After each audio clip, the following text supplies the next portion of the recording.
Hola, balik lagi ke YouTube channel Bimita.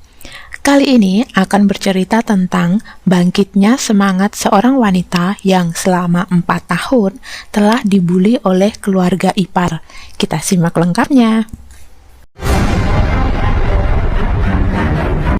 Seorang wanita bernama Ruan Su adalah penerus perusahaan keluarga Ruan yang saat ini sedang diambang kebangkrutan. Ia lalu bertemu dengan kakek kaya raya, pemilik perusahaan keluarga Bu. Kakek ini baik hati ceritanya, jadi ia bersedia menjadi investor perusahaan Ruan Su dengan syarat Ruan Su harus menikahi cucunya bernama Xing Xi. Ruan Su dan Xing Xi akhirnya menikah. Tapi keluarga Xing Xi tidak menyukai Ruan Su karena Ruan Su dianggap hanya menginginkan harta kekayaan keluarga Bu. Bahkan pernah suatu hari adik Xing Xi yang adalah ipar Ruan Su dengan sengaja mengenai muka Ruan Su dengan kue ulang tahun sampai muka Ruan Su belepotan. Nah, karena mukanya belepotan, adik iparnya berniat membersihkan muka Ruan Su, tapi caranya dengan mencelupkan muka Ruan Su ke kolam renang. Jahatlah pokoknya. Meski diperlakukan begitu, namun pernikahan ini bertahan selama 4 tahun sesuai kontrak. 4 tahun berlalu. Tibalah hari di mana selesai kontrak tiba, Ruan Su mengajukan surat cerai pada Xing Xi, tepat di hari ulang tahun kakek Bu. Dan inilah hari perjuangan melawan balik seorang Ruan Su dimulai.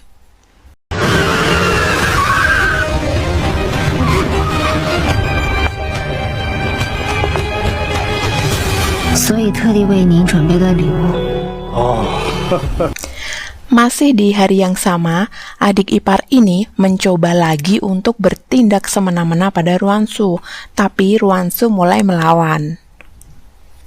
Ruan Su menunjukkan sedikit bukti kecurangan-kecurangan yang dilakukan adik iparnya.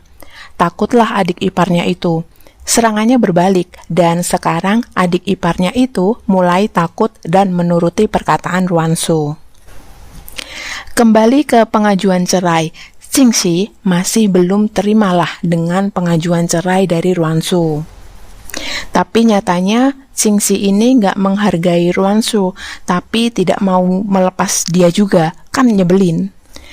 Xing Xi pula ini punya wanita yang dianggap adik bernama Si Yin yang gayanya sakit-sakitan. Pokoknya tiap Si Yin menelpon, Xing Xi akan datang menemuinya. Setianya pada wanita lain. Suatu hari, Ci Yin mengeluh sakit dan ingin berobat. Kali ini memilih ke pengobatan tradisional saja. Datanglah mereka ke rumah sakit yang ada dokter tradisionalnya. Ternyata pasien dokter itu antri banyak karena dokter ini sangat terkenal sebagai ahli pengobatan tradisional. Tiba-tiba muncullah Ruan Su. Ternyata dokter tradisional itu adalah Ruan Su. Terkejutlah Xing Xi dan Ci Yin yang juga ikutan antri di situ. Jadi selama ini Ruan Su menyembunyikan fakta bahwa pekerjaan sampingannya adalah dokter tradisional, dan Xing Xi juga merasa dibodohi karena selama ini dia tidak tahu bahwa Ruan Su adalah seorang tabib. Marahlah dia. Xing Xi merasa masih punya hak atas Ruan Su karena Xing Xi belum menandatangani surat cerai dan menganggap Ruan Su masih menjadi istrinya. Pernah di suatu acara pertemuan para direktur-direktur, Xing Xi malah mengajak Si Yin untuk datang, sementara Ruan Su datang sebagai direktur perusahaan teknologi ternama bersama manajer Jiang, teman dekat Ruan Su. Mulai cemburulah Xing Xi dan menaruh perhatian lebih pada Ruan Su. Si Yin yang melihat itu merasa tidak suka. Ci Yin lalu mendekati Ruan Su dan sengaja menjegal kaki Ruan Su. Ruan Su hampir terjatuh.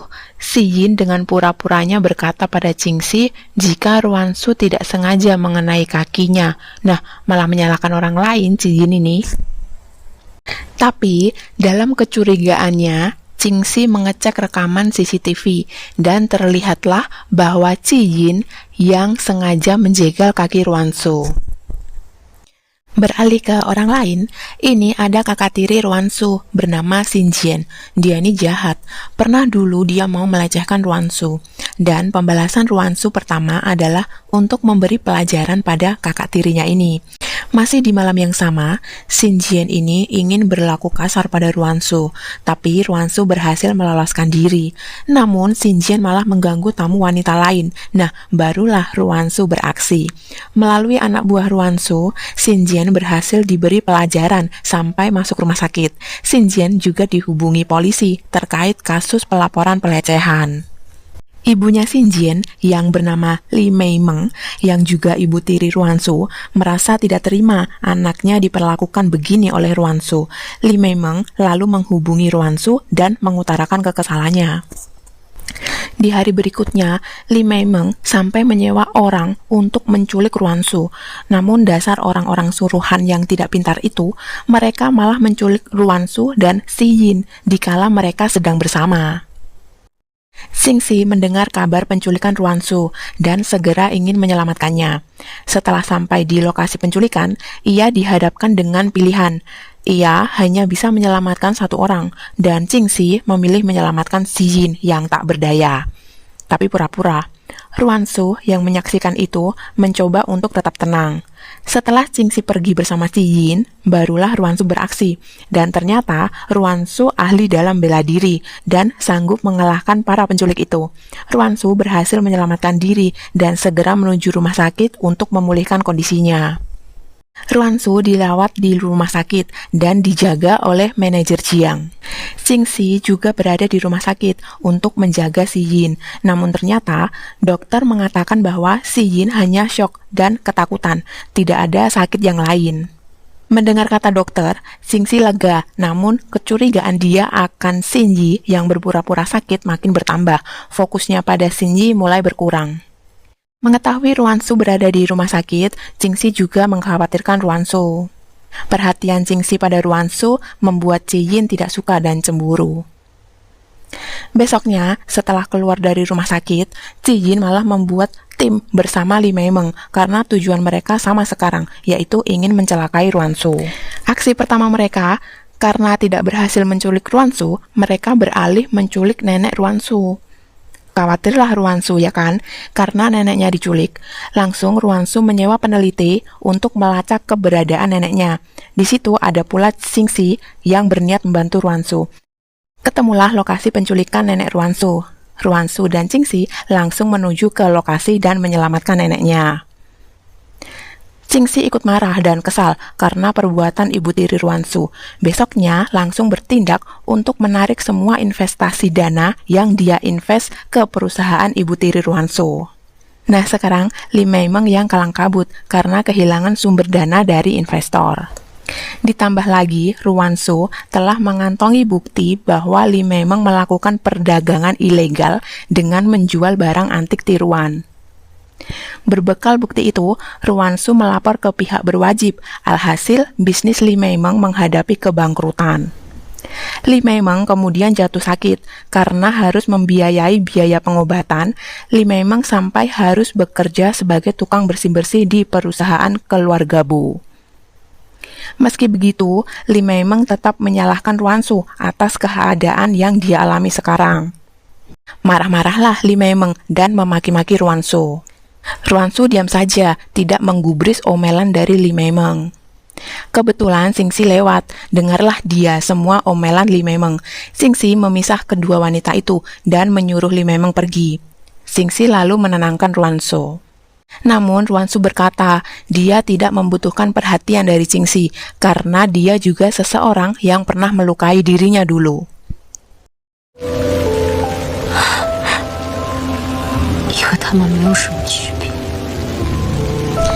Permasalahan ibu tirinya sudah selesai. Sekarang muncul ini, bapaknya Ruansu, yang tukang onar juga. Karena kehabisan uang, ayah Ruansu menemui Ruansu untuk meminta uang. Dia bahkan menyiarkan tayangan langsung dengan mengatakan bahwa Ruansu adalah anak yang tidak mau menanggung orang tua. Tersebarlah itu berita buruk tentang Ruansu. Lagi-lagi, Jingxi tidak berdiam diri. Jingxi malah sengaja memberi uang pada ayahnya Ruansu. Tapi dasar tukang onar, uang itu digunakan untuk berjudi dan kalah taruhan. Sudah, akhirnya ayahnya dikejar-kejar debt collector dan ditangkap polisi atas tuduhan perjudian ilegal. Sedikit kisah manis Ruansu dan Jingxi ya. Mereka menghabiskan beberapa hari liburan di desa tempat nenek Ruansu berasal. Nenek Ruansu ya senang saja melihat kebersamaan Ruansu dan Jingxi. 哎呀，没变，都没变。走，带男朋友回来了。这是我朋友。这个多少钱？这个得200。吃这个。哎，你也吃。 Setelah liburan bersama itu, Jingxi memutuskan untuk kembali mengejar Ruansu kembali. Jingxi mengajak Ruansu untuk makan bersama. Beberapa waktu belakangan ini, perilaku Jingxi ke Ruansu memang menunjukkan perubahan, seperti lebih perhatian dan tulus. Karena itu, Ruansu menyetujui untuk makan bersama. Kabar kedekatan Jingxi dan Ruansu sampai ke telinga Ziyin. Ziyin menuju ke rumah besar keluarga Bo untuk menemui Jingxi. Tapi Jingxi tidak ada di rumah dan malah bertemu dengan kakek Bo. Kakek Bo dari dulu tidak sekubu dengan Ziyin karena kakek tahu motif Ziyin hanya memanfaatkan Jingxi. Kakek bilang Ziyin ingin memisahkan Jingxi dari Ruansu. Berdebatlah mereka. Ziyin mendorong kakek dengan keras sampai terjatuh ke sofa. Kakek tak sadarkan diri. Ziyin panik. Dia lalu sengaja melukai dirinya dan berlagak pingsan. Ruansu yang pulang ke rumah melihat mereka berdua pingsan dan segera membawa mereka ke rumah sakit. Setelah sadar, Ziyin mengaku pada Jingxi di hadapan Ruansu juga bahwa kakek dan dirinya terluka, semua itu karena ulah Ruansu. Ruansu mengelak dan mengatakan ini bukan karena dirinya, sementara Jingxi hanya berdiam diri dan tidak memihak siapapun. Ternyata dalam diam, Xingyi menyelidiki semua perilaku Ziyin. Terungkaplah bahwa Ziyin yang mendorong kakek sampai pingsan. Ziyin juga berbohong tentang sakitnya. Kemarahan Jingxi memuncak karena ini berhubungan dengan keselamatan kakeknya. Akhirnya, Jingxi memutuskan untuk memutus hubungan apapun dengan Ziyin dan meninggalkannya. Ziyin tak terima dan menyalahkan Ruansu atas semua ini. Dengan usaha terakhirnya, Xingyi tetap ingin mencelakai Ruansu agar jatuh dari lantai tempat mereka berada. Namun, Xingyi dengan tiba-tiba datang dan sigap menarik Ruansu ke arah sebaliknya, sehingga Ruansu tertangkap dan Xingyi terjatuh.